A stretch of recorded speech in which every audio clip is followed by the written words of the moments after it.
Hi everyone, my name is Angie Pickering. I'm the Marketing and Communications Coordinator at the Lighthouse of Houston. For more than 85 years, the Lighthouse of Houston has been supporting individuals who are blind or low vision through our health services, assistive technology resources, community and support programs, vocational skills training, and internal employment opportunities. We serve over 14,000 individuals annually through our programs, services, activities, and events. We foster communities of belonging with accessible resources that enable personal and family well-being, learning, development, and employment. Of those we employ, 60% are blind or low vision. Our mission is to enable and empower people who are blind or low vision to realize their full potential, and our vision is a life without limits. Today, I am here with Patrick Glines, the CEO of Guide Dogs of Texas, as he kind of talks about his organization. So, hi, Patrick. Good morning. How are you doing, Angie? I'm good. How are you? I'm great, thank you. I'm loving this cold weather, even though I know not everybody is. Yes. Well, I appreciate this opportunity to talk to your audience. I'm going to just give a little bit of an overview of Guide Dogs of Texas, who we are, what we do, some pros and cons of working with a guide dog and what it's like to try to give everybody a very real view of what it's like having a guide dog. And then I will open to questions because I enjoy the Q&A sessions because I know then at least one person is hearing something that they want to hear. So like I said, I'm Patrick Glines. I am the CEO of Guide Dogs of Texas, and actually Thursday in 2 days will be my 2-year anniversary working here. I have been in the guide dog industry for 30 years now. My time goes fast. And I've worked all over the world, starting as an instructor, training dogs and clients, and then a manager, and then moved into the executive team. So a little bit about Guide Dogs of Texas. We are founded and based in San Antonio. We started in 1989, and at the time we were a breeding and puppy raising school. There was a couple that lived in San Antonio. They had a friend that was going to get a guide dog, and the closest school is over 1,000 miles away. And they thought, well, that's kind of a long way to go to get a dog. I wonder why we don't have anything closer. So they started the school. And then in the early 2000s, got an instructor here and started training dogs out of Guide Dogs of Texas. We sit on about 4.5 acres here in San Antonio. We've been here since about 2005. We have an administration, small dormitory, and a training kennel on site. So currently, we're producing about 6 dogs every year. We're graduating about 6 dogs a year. We're really working on scaling that up right now. If a person were to want to get a guide dog, our wait list is sitting at about 1.5 to 2 years wait. And that's something that we're really working on trying to bring that down. So we're working on building our breeding colony. Recently hired another instructor. He came from Chile, which is awesome. He is fluent in Spanish, so we can train clients in either English or Spanish. It's important for Texas. So specifically about Guide Dogs of Texas, there's a couple things I like to focus on that sets us apart. We're really one of the only schools that are regional in the United States. So where most organizations will serve all of the US and Canada, we serve only the great state of Texas. This gives us an opportunity to be more responsive to our applicants and our clients. So if somebody's looking for assistance or help or has questions or needs more information, most everybody's in our backyard, and we're able to be much more responsive to all of our constituents. The other thing that we really focus on here is having a very robust aftercare process. So after you graduate with your dog, we make sure that you get a visit at 1 month, 3 months, 6 months, and then 12 months, and then yearly thereafter. So we put a lot of time and energy and effort, and you put a lot of time and energy and effort into training with that dog. And we want to make sure that you're getting all of the support that you need to be as successful and safe as you can. Outside of that regularly scheduled follow-up program, we do have staff that's always able to help you anytime you've got issues or questions or concerns or you wish to learn a new route. Anything that you need, we are here. And again, being regional, we can be much more responsive and have, if you need it, have somebody to your doorstep in a couple days. A lot of people want to know, what does it take to get a guide dog? So what is it that we're looking for? The primary thing that we're after in assessing whether we believe someone will be successful with a guide dog is having a level of orientation and mobility training and having purposeful routes. One of the myths that I like to bust is, if you aren't getting out and about and don't know how to navigate your environment without vision with a cane, then the dog's probably not going to be much assistance for you. So during our assessment and our evaluation of you, we're going to be looking for at least 3 routes that you're familiar with and that you can do regularly. So we're looking for routes to be about 30 minutes long or more. Part of the routes can overlap, that's fine. But just looking that you're able to get out and navigate the world. And when I say purposeful routes, these are routes that go like to your grocery store or a coffee shop or McDonald's, or, you know, an exercise route that goes around your neighborhood. You can work 4 blocks to the bus stop, do a bus ride, walk 4 blocks to work, that kind of thing. Anything that can keep that young dog in practice and focused and keeping their skills sharp. Navigation and the direction are the responsibility of the handler. As of yet, we're not able to put a GPS chip in the dog. When we get there, I'll tell you. So you need to know where you are, where you're going, and how to get there. And what I like to say is the handler is the pilot. So the ultimate decision is on you. You are also the navigator. So you need to know, I am here, I want to go there, and how to get there, right? Leave my house, turn left, cross a 4-way stop sign, go to the next block. That's a lighted intersection. You need to know, be able to listen to your traffic flow or the pedestrian signal to know when to initiate the crossing. All of that is the responsibility of the handler. And then the dog is on this journey with you to help keep you safe and avoid any obstacles or hazards. So that's one of the primary things that we're looking for when we're doing our assessment. Are you getting out already? Are you able to navigate the world without vision using a mobility tool of your choice, long cane, or if you're retiring a guide dog, your old guide dog, just demonstrating that you can navigate your environment. Now, some of the other things that we look for are making sure that you live in an area or work in an area that is safe for you and your dog. That you have the maturity to be able to learn and take care of and manage a dog, because they're with you 24/7, and that you've got the financial ability to support a dog that's going to cost anywhere. We estimate somewhere between $120 to up to $200 for food, vet care, toys, sundries, all the little things that you need for the dog. I like to talk about the pros and the cons of a dog. I do this for the clients. Clients are my passion. I'm also an O&M, so I really try to have a full understanding of what navigation looks like for people who are blind. And I want to just give you as real of an experience as possible and understanding. So when I talk to clients and work with clients, and they've described some of the pros of having a dog, is that you have another pair of eyes and a thinking brain that can assist you. I've had clients say, at least if I get lost, I'm lost with a partner. Right?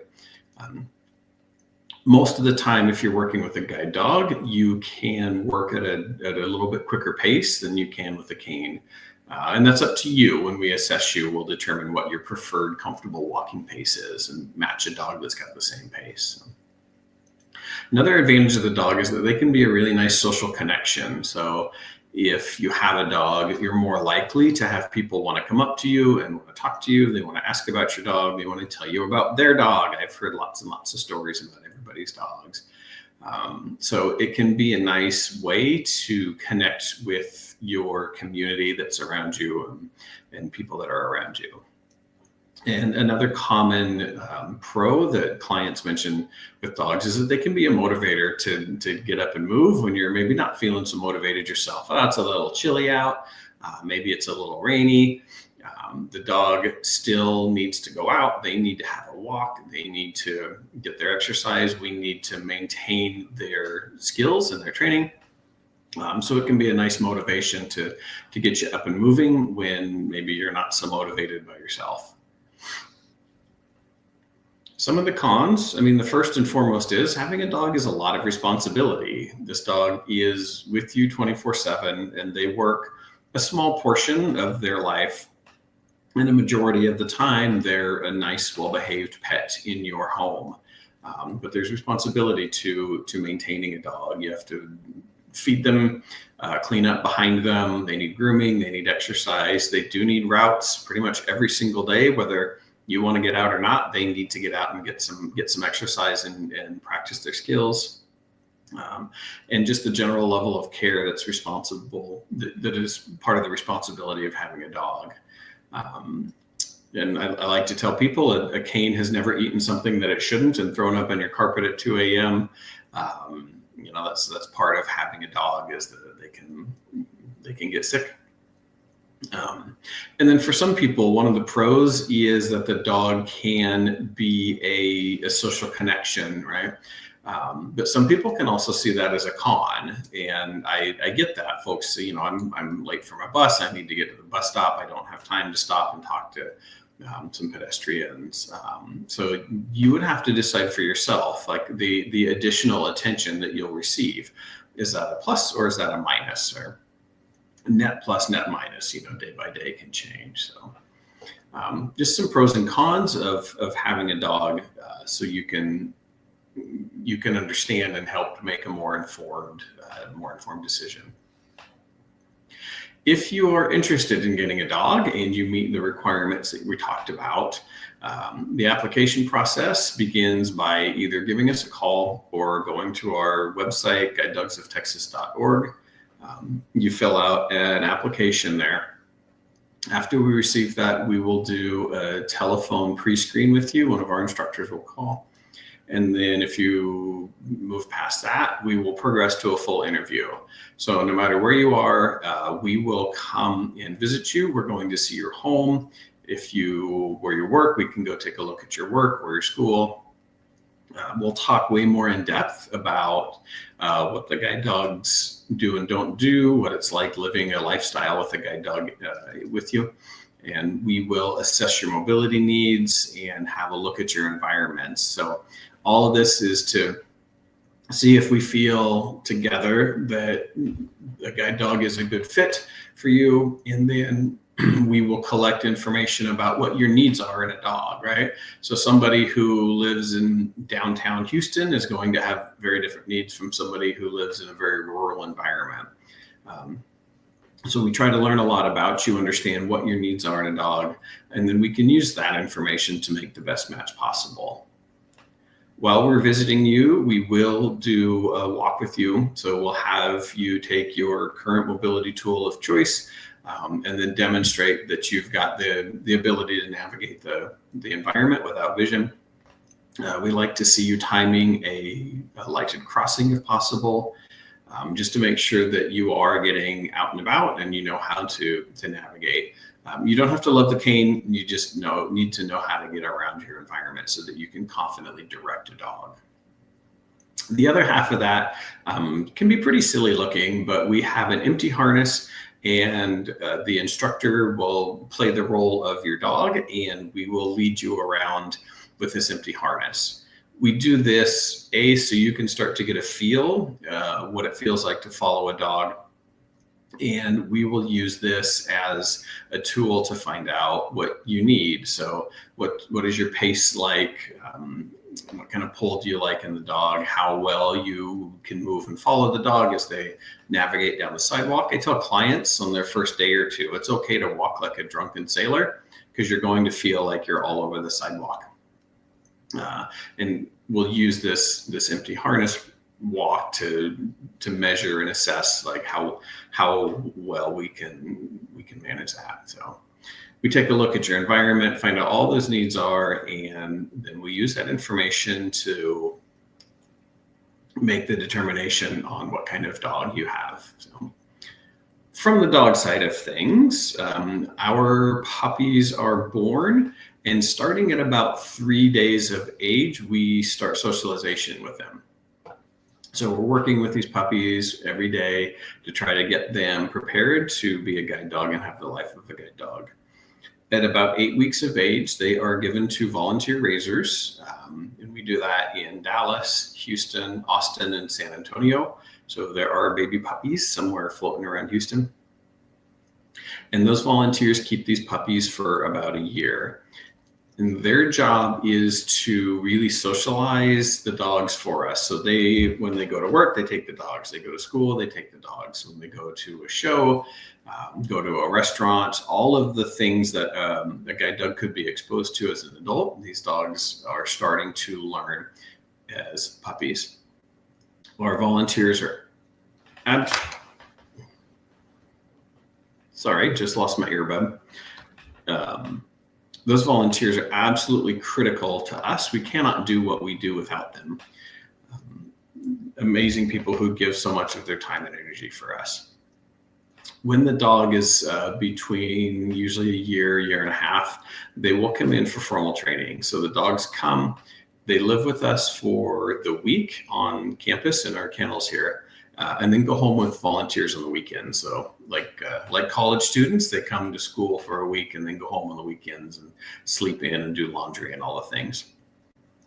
The training program is about 19 weeks long, and the instructors will work them through their paces of all of the things that they need to do and learn and know as a guide dog. So in the beginning, it is how to pull into the harness, how to walk in a straight line, how to navigate around obstacles, how to stop for anything that they need to stop for, like elevation changes, or where the sidewalk stops into the street. Sometimes it can be an elevation change. Sometimes it's completely flat and flush and mind-numbingly frustrating because it's hard to feel where the street ends and the sidewalk begins. So they learn to cross streets in a straight line and learn to ignore distractions. As training progresses, we get to the second half of training. We work with the dogs in a little bit more challenging environments where the line is not as clear. There's going to be more pedestrian distractions that they have to get around. And I think we all know pedestrians can be the most difficult obstacles because they are unpredictable in the way they move, especially when they're staring at their phones, which more and more people seem to be doing these days. We will work in environments where there's not clear lines, like wide open spaces. Malls are an excellent example of this, where the dogs really have to look ahead, figure out what the best line of travel is, and then work on that. So really working on developing that initiative of the dog and the decision-making process. When those dogs are ready to be matched, we look at our wait list of clients who've been waiting, and we match based on personality characteristics of the dog and the client. So work hard on making really good matches there.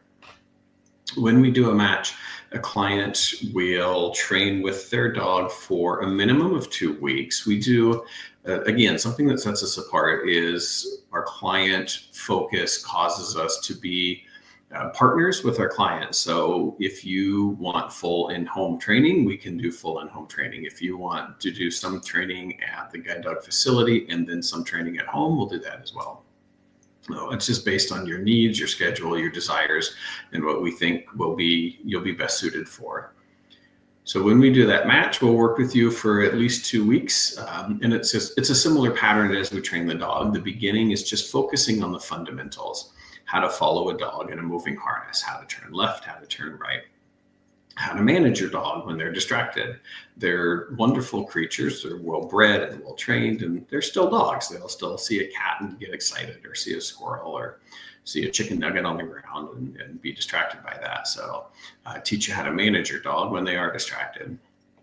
And then the second half of our training together will really focus on some of the nuances that make your particular environment challenging. So if you've got an HEB with a particularly challenging parking lot where you've got to get from the bus stop into the store, we'll work with you directly on that. So it's really a customized experience based on what it is that you're looking for. As I said, we provide an extensive amount of follow-up. It's 1, 3, 6, and 12 months after graduation, and also as you need it when you give us a call. So maybe you're between visits, but something's coming up. There's major construction and you need to reroute, or there's a new restaurant or store that's opened up and you want some orientation assistance to get there. We'll be available to help you. That is my general presentation. As I said, I really enjoy Q&A, so that at least one person I know is getting the information that they're looking for. So Angie, I'm not sure, do we have any questions? Have we gotten any feedback yet? We do. We have tons Yay. of questions. So tons. I like it. Yes. So well, the first question is asking if there's an acuity level that must be had to be considered for a guide dog. Yep, perfect. Good question. What we are looking for is for the initial application, it's just a doctor's note that you are legally blind. It can come from a general practitioner, can come from an ophthalmologist or optometrist, but legally blind. And then as we're working more with you, we work with people with all levels of residual vision, and we'll work with you on how to use that vision to best complement your work with the dog. Awesome. Next one is, how long is your training camp with the dog? Is it in-house or do you come to the client's home? Yep, great question. It depends on the client. So we will work with our clients to do what suits them best. We have a facility here in San Antonio with 3 little studio rooms. So we can bring folks here and train them on site, up to 3 at a time. Or we can train you fully in your home based on your needs and schedules. So we had a client that had some social anxiety issues, and the thought of being away from home with some strangers for a few weeks was pretty daunting. No problem, we can train her at home.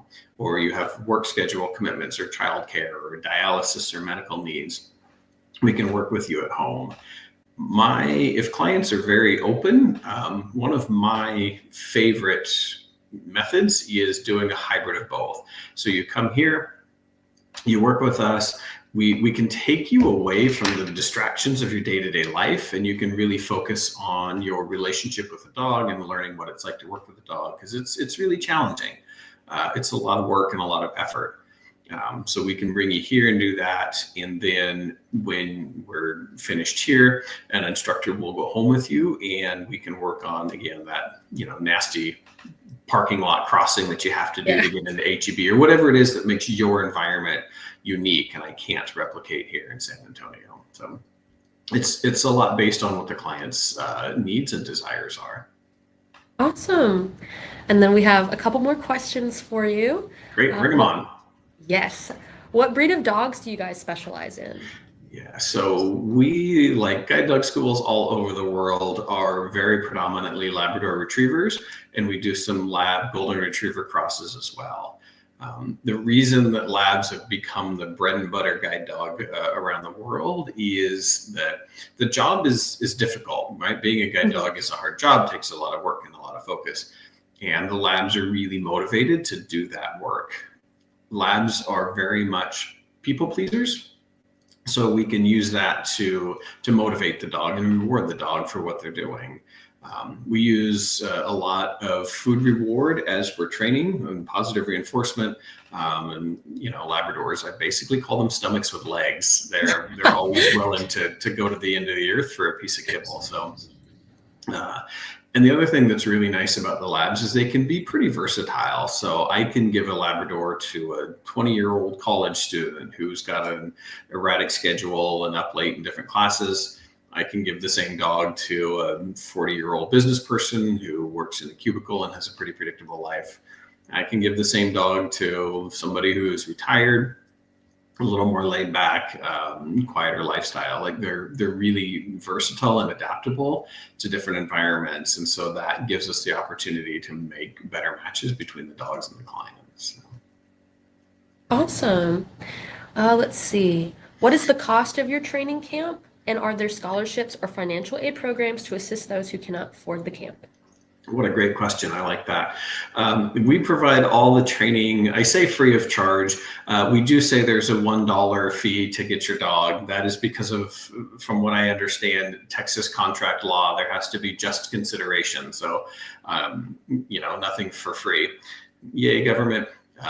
So it's $1. I promise you, if you don't give me the dollar, I'm not going to come and repossess your dog.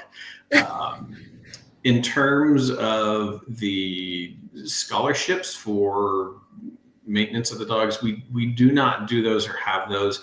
It's something that I'd love to have in the future. But what I can say is, from time to time, if a client demonstrates, the dog needs medical care or something, and as a one-off, we can pick up a vet bill.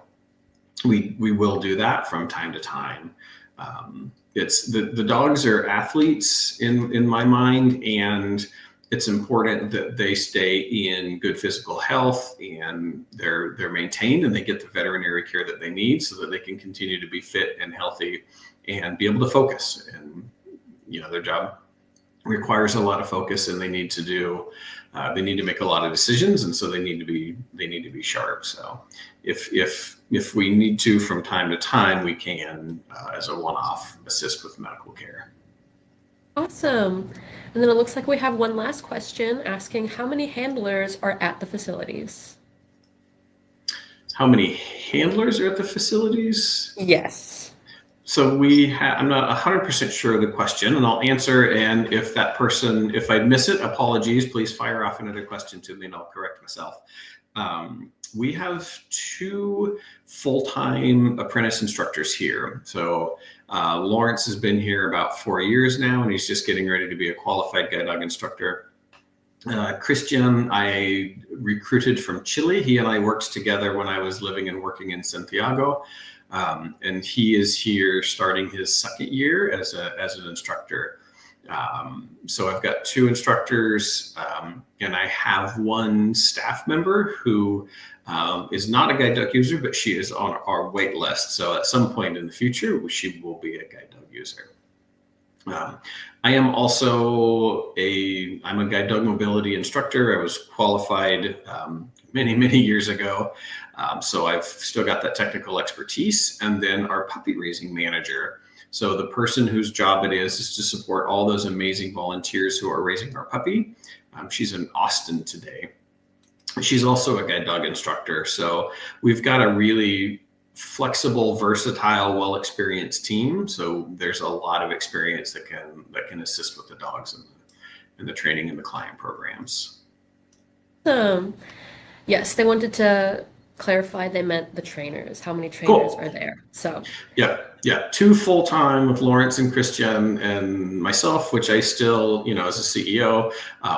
People were laughing at me a few months ago. We did a live Insta filming thing. I'm old, I don't know these terms, but they were laughing that there's a CEO that still works and trains dogs, and I was doing that. I still am happy to support my team and use my experiences, and I really focus myself and I focus with my team on continuous education, continuous learning and development. I think it's important for all of us that have any hand in the dogs to make sure that we're understanding the psychology of the dog, how to motivate and train, and always looking for better ways to do things. So one of my instructors right now is taking a training course, a series of courses on canine proprioception, which is kind of a new body of science. But we're looking at it. It's a new way to assess and evaluate the temperament and behavior of dogs.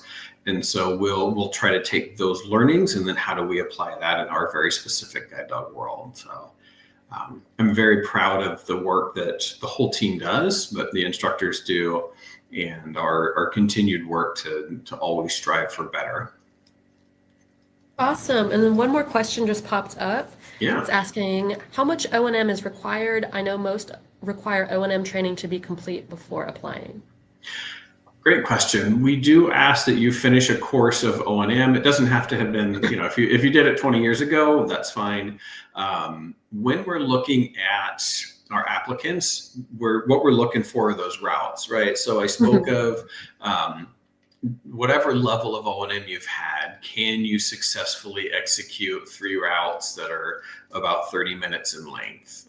And again, the reason that we're looking for that is, especially when you get matched with a dog, these are young dogs. They need the work. They need to continue to go through their paces and learn and keep their training fresh, right? It's use it or lose it kind of thing. So that's why we're looking for the work that we're asking for. And we want to make sure that, we've put a lot of resources into these dogs. They're very scarce resource. Like I said, our wait list is far too long. And so we just want to make sure that when we place a dog, it will get worked. Like, we're not looking to give you a glorified pet that gets out once a week or something. Like, it's important that these dogs are getting out and getting the work that they're getting. So I would focus more on what the routes and the capability that you have on those routes and comfort level on those routes over like, oh, you have to have a formalized course of O&M. I've trained folks who have not had formal O&M. I worked with a guy once that just had a stick that he'd gotten from his backyard and basically taught himself O&M because he got tired of waiting for the state to help him out. This was in New Jersey. And he was sufficient, right? It was as a trained O&M. I can't say he had perfect technique, but he had developed it for himself and was able to get around his environment. So that's what we're looking for is, do you have some purposeful routes? Awesome. Let me see if there's any other questions. It doesn't look like it. But before we leave, I just want to say thank you again for being here with us and sharing all your knowledge and helping everybody learn something new. It seems like our audience did learn a lot of stuff and got their questions answered. If you have anything else to add, that'd be great. But other than that, it looks like we're good to go. Yeah, no, I just appreciate the opportunity. I really I'm obviously very passionate about guide dogs and what they do, and helping people who are blind, live your best life and understand how the guide dog can contribute to that. So I like answering questions. I like dispelling myths. I appreciate these opportunities to talk about the program. And as always, if you have further follow-up questions, just reach out. Guide Dogs of Texas. We're on the socials, and you can send an email to outreach@guidedogs of Texas or give us a call. Awesome. Well, again, thank you so much. I hope everyone learned tons and tons of stuff. And like you said, go to Guide Dogs of Texas. And if you have any questions or anything, you can reach out to them. But yeah, thank y'all for stopping by and learning more. See you guys later. Bye.